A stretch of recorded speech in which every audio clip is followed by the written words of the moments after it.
Thank you for joining us today. We are going to be starting a new series on real estate investing. This will be the first video, and this is on the basics. So we're going to cover the basics of real estate investing in this series. And throughout this series, we'll get into more details on how to exactly identify properties, identify profit margins, and things like that. But let's start with the basics. Today, this is what we're going to cover. What is investment property? Profiting from property, financial readiness, your investment roadmap, common mistakes, and how we can help. So investment property is real estate property purchased for the purpose of earning a return on the investment. My favorite quote is begin with the end in mind. And this may seem really simple, but it is the key to long-term growth and success. Always think about the future and have your long-term goals match up with your short-term goals. Here's another great quote. In investing, what is comfortable is rarely profitable. And I have found this to be very true in my own investment.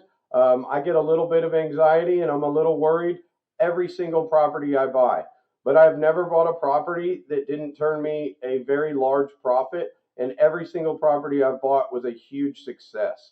So it's going to make you a little uncomfortable when you're making a large investment, and especially if you're a new investor and you're stepping outside of the box that you know. So it's okay to be uncomfortable. Just make sure you do your research and know you're making a good investment. Why invest in property? The main reason is the long-term benefits. The biggest benefit to owning rental property is that it's an income source. This means that it is recurring income that requires relatively little effort to maintain. It can be an attractive option for people looking to make some money on the side or even as additional financial security during retirement. Additionally, rental income is taxed differently than employment income, and long-term equity is built by renters paying your mortgage and property price appreciation. So the retirement thing is huge. I mean, property historically appreciates at 3 to 5% a year. Your cash on cash return will be very, very large, especially the longer you hold your property. So profits in property. There's a couple ways to make profits. You can make profits off of rental income. Rental income is the main source of cash flow for the business, and you want to set proper expectations through market area research. Cash flow is king. In the future resale, to me, this is where the most money is made. You want to research the property appreciation rate for the area and identify the yearly growth percent to calculate your resale goals. Most profit is made on property appreciation and equity. So years down the road, if you can calculate the percentage growth for that area, you're going to have a good idea of what you can expect to sell that property for in 3, 5, 10 years down the road. And then there's a mix of the both. When you combine the two, it makes real estate the safest and best investment that anyone can make. The pros of property investment are passive income, growth potential, stability, predictability, and increasing value. So over this last year or 3 years, you may say stability. I've got a couple questions about that. Now, although we did see rapid rise in prices, and then recently we've seen about a 10% decline in home values, overall, during that time, the stock market dropped about 30% and home prices came down about 10%. So you're not going to have the fluctuations that you would in any other equity market or investment. And that's what makes real estate still the most stable and best investment. Predictability. Homes have probably been being sold for thousands of years. We have historical data on this, and it's highly predictable that long-term appreciation rates in real estate are about 3 to 5% depending on the market area you're in. And then increasing value over the long term, property prices have only increased. So before investing, very important part is you want to do a readiness check. And that's what I'm here for. I'm a mortgage lender at CMG Home Loans, and I can help you get financially ready. Are you ready for property investment? So getting mortgage ready is going to be to call us to set up a mortgage consultation. We're going to create a mortgage strategy that fits your investment goals. And then you want to get pre-approved for the loan you want. And you don't want to make any financial changes until you close on this investment property. Always think years ahead to make sure you're ready for the next investment. And what I mean by that is your goals are going to change each year. And if you're like me, your goals continue to increase year over year. So you want to think about 1, 2 years out. Hey, how much property do I want to buy in the next year or two? And the reason why I say this is a lot of people are self-employed and you file tax returns and you may want to do a bunch of write-offs so you owe less taxes, but you really want to think about the future and begin with the end in mind. If you're looking to acquire 1, 2, 3, 5 properties in the next couple of years, whatever your real estate investment goals are, you want to make sure that your income is lined up with your investment goals. That way you'll qualify for the loans you want to get in the future. Don't just think about the next house you want to buy.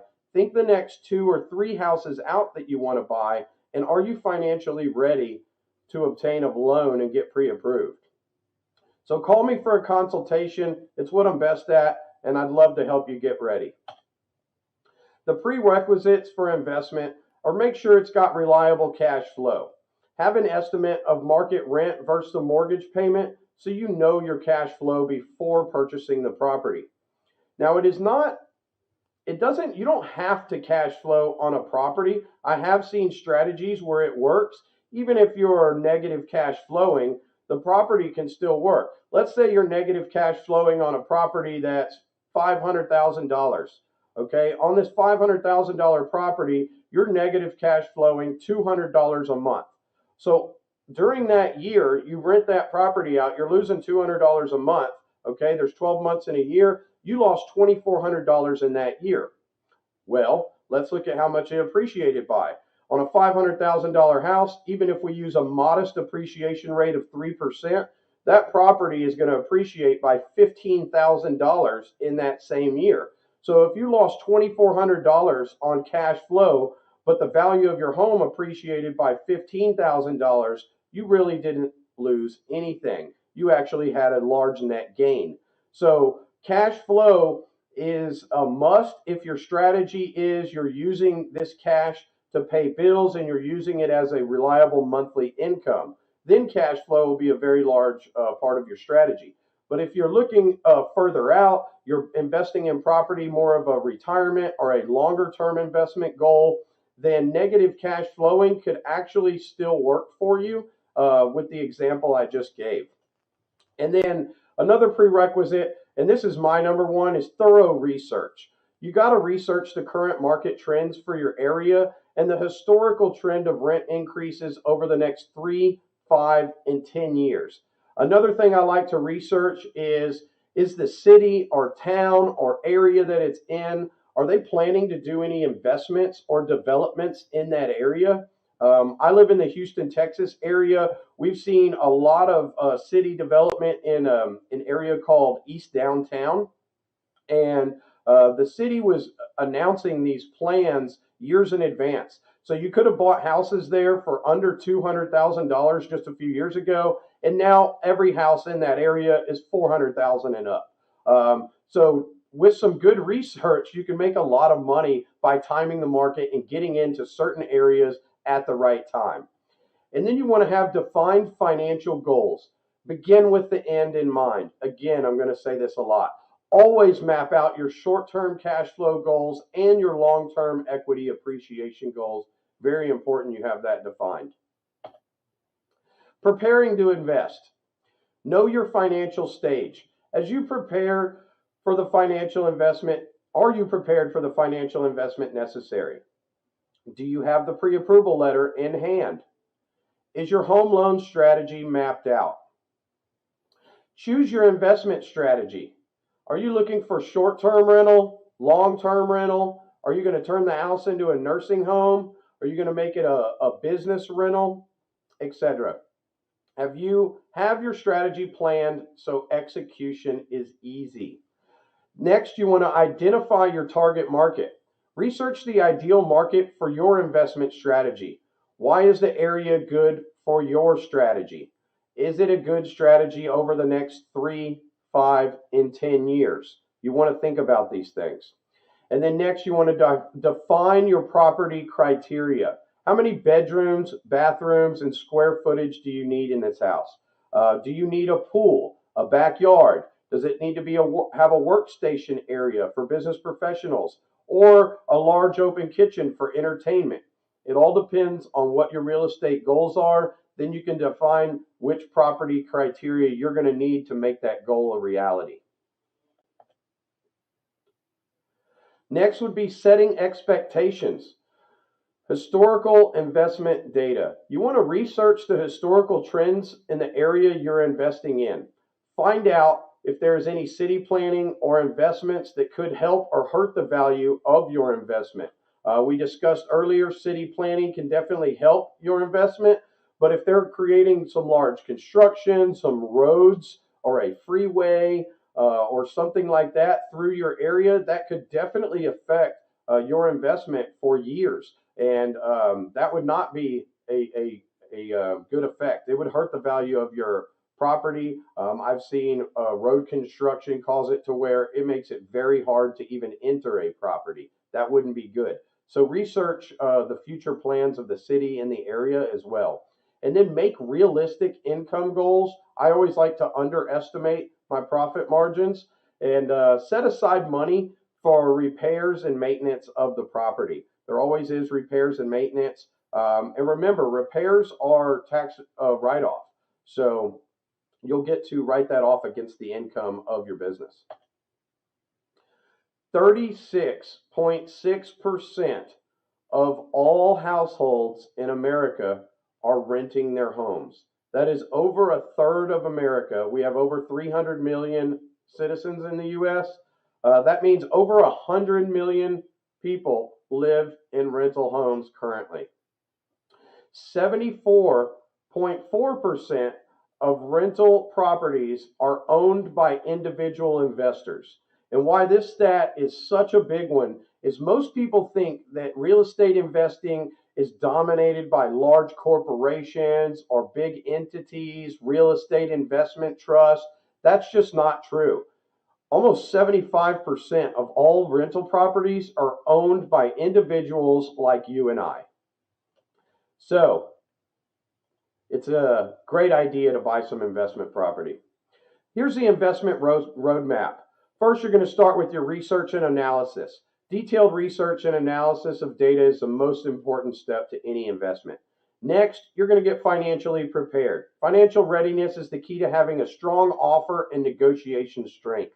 When you know that you're going to be able to close on that loan, then you're going to have the confidence to walk around and go around and make your offers at the highest and best without worrying about, oh, am I going to close, or is this loan going to get approved? Make sure you're financially prepared. And the third would be property selection. The most exciting part of investing is selecting your property, but always keep profit in mind. Don't get dragged into a pretty property that you really love that's just not going to make you any money. Always begin with the end in mind.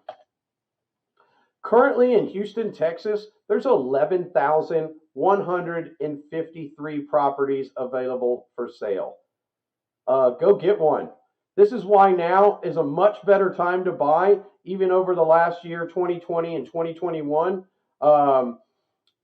There's more property available. You can negotiate the price down or seller concessions, and overall, it's just a better market to buy in right now.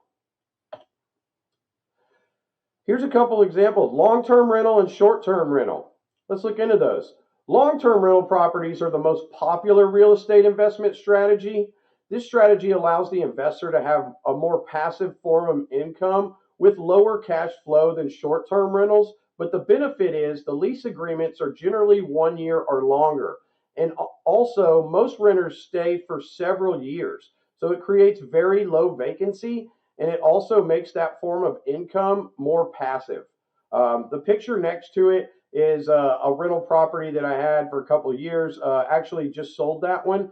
Never made the mortgage payment on that home. Cash flowed every month and made tens of thousands of dollars when I sold it in a very short period of time. So long-term rentals can be fantastic. Now, this property only cash flowed me a few $100s. So at the end of the day, I didn't make a lot of money on the cash flow of that property, but it definitely paid for the bills and any repairs that were needed and to repaint the home and redo the landscaping before I sold it. And then the short-term rental, I'm really liking this. I just got into short-term rentals. Short-term rental properties have become more common over the last decade with the growth of Airbnb. This strategy is not passive and definitely requires a little more work than long-term rentals, but the cash flow and profit margin are much higher. The downside to short-term renting is vacancy and seasonality of short-term renters. The picture next to that is a beach house that my wife and I just bought. We've got it on Airbnb. It's doing fantastic, but it does have some seasonality. During the summer, we were able to charge twice as much on a nightly rate as we can charge now. So you want to make sure you're planning for the seasonality of your investment. But what I would say on this short-term rental here, I haven't filed the taxes on it yet, so I don't know. The year's not over yet. But I'm thinking we're pulling about $8,000 to $10,000 profit on this property after paying the bills, which is absolutely incredible. So short-term rentals have a much higher cash flow amount than your long-term rentals do, but you do have problems. There's check-ins and check-outs constantly. People may ask how to work the TV, how do I work the washer and dryer? But the great thing about a short-term rental is if you are overwhelmed, there are plenty of companies that will manage your short-term rental for you for a fee. Most that I have seen take about 10 to 20% of your profit margin. And from the numbers that I'm seeing, you could still make a good profit and not manage the property. We are currently self-managing. It has not become overwhelming at all at this time. So I love both strategies.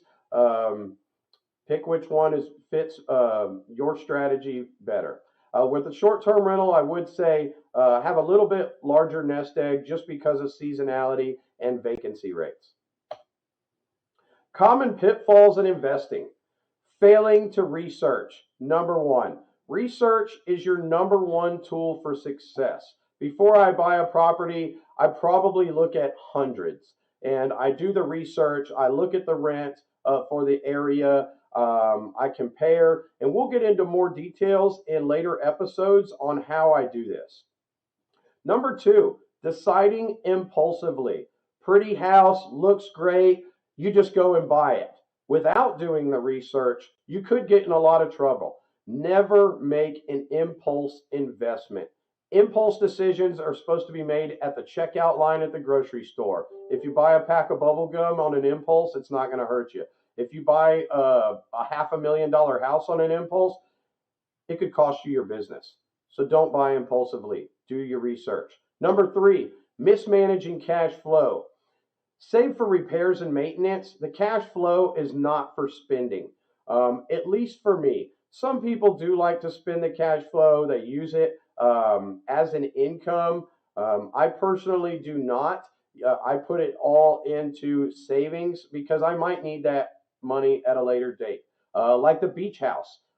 If my beach house gets hit by a hurricane, I'm probably going to have 6 to 9 months of vacancy while it takes the insurance companies a lot of time to repair the property. So you need to have money set aside for the what ifs in real estate. And that's why I think the best strategy is to save your cash flow for the future. Number 4, self-managing instead of hiring experts. We talked about this briefly. You want to use a management company. If you're getting overwhelmed or overstressed, use a management company. I know several good ones. If you need a contact or a referral, just give me a call or shoot me an email. I'm happy to help. Get some expert advice. Call me. Here's my phone number. There's my email address. And there's my YouTube channel. Subscribe to my YouTube channel. I'm going to consistently put out really good content that can help you be a better investor. So definitely subscribe to that YouTube channel for more information. And I put out videos daily. How we can help from planning to profit. Step 1, get your mortgage strategy and pre-approval. Step 2, identify the property you want to buy. Step 3, get estimated monthly payment info. Step 4, research estimated rent and price appreciation rate. If you can't do that on your own, I can put you in touch with realtors that can do that for you. Step 5, calculate monthly cash flow and long-term equity goal. Very important. Let's talk. How to get in touch. There's my phone number, my email address, and my website. That'll redirect to CMG Home Loans, where you can also apply for a mortgage. Thank you so much for taking your time out of your day to spend time with me here and learn a little bit about real estate investing. So we will cover future in more detail and have some more intermediate real estate investing and then advanced real estate investing topics at a later date. So please subscribe, join us again, and can't wait to see you again soon. Have a great day.